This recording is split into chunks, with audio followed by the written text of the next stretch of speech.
I thought church planting was for people who went to seminary, who worked at the church, who got paid by the church, who were greater thinkers, greater minds than myself, that I had no business being a part of this. My name is Brennan Stewart.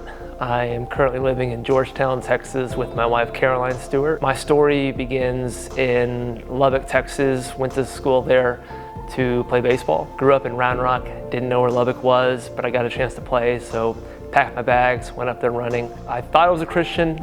I really kind of lived off the gospel of doing good, generally saying that I believe in Jesus, but I thought that was the extent of it. My junior, senior year, I had a good friend on the baseball team who was a Christian. He was constantly inviting me to go meet up with another member of Redeemer Lubbock, to go to an athlete Bible study. I gave him every excuse in the book not to go, but eventually we grabbed dinner one night, and essentially they just talked about what it was like to follow Jesus, what Jesus was doing in their life. So I think looking back, I can remember myself as a new Christian, 20, 21 years old, sitting in Redeemer Lubbock, hearing stories about church planting. I always thought that was a really neat idea, but not for me, not something that I would be ever interested in. Never thought about it again until just recently. So after graduating from Texas Tech, I left Lubbock, followed my wife all over the country. We recently moved back to the Round Rock area, specifically in Georgetown. We knew instantly that this was the church that we wanted to be a part of.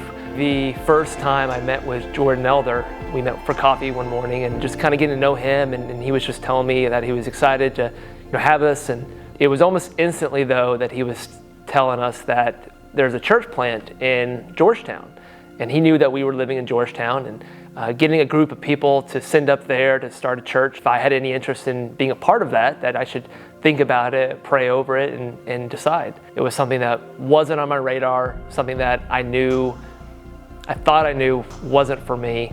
Thought it was for people who are way wiser, smarter, more involved, knew more about the Bible, discipled more, was on mission more.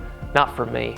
As we kind of would immerse ourselves in the community, it was apparent to us that how great of an opportunity would it be for us to be a part of this community, to see these community members know Jesus, if they do or they don't know Jesus, to encourage them, just to love on them, to be there for them. And I think that kind of helped to fixate our eyes a little bit differently. We think that the Lord is calling us to explore this opportunity, and so we decided to jump on the ship and try it out.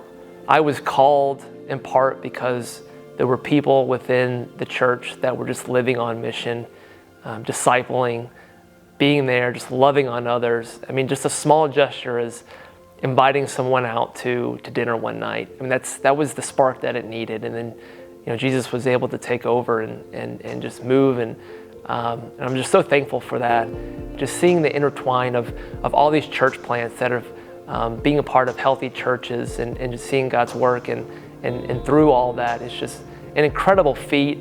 It's something that if you're sitting there, you may think, where would God have me go, or what would God have me do next year, or in 5 years, or in 10 years? And that may not be clear right now, but I think that's just the real incredible thing, is God is able to do so much more than we're able to think or hope.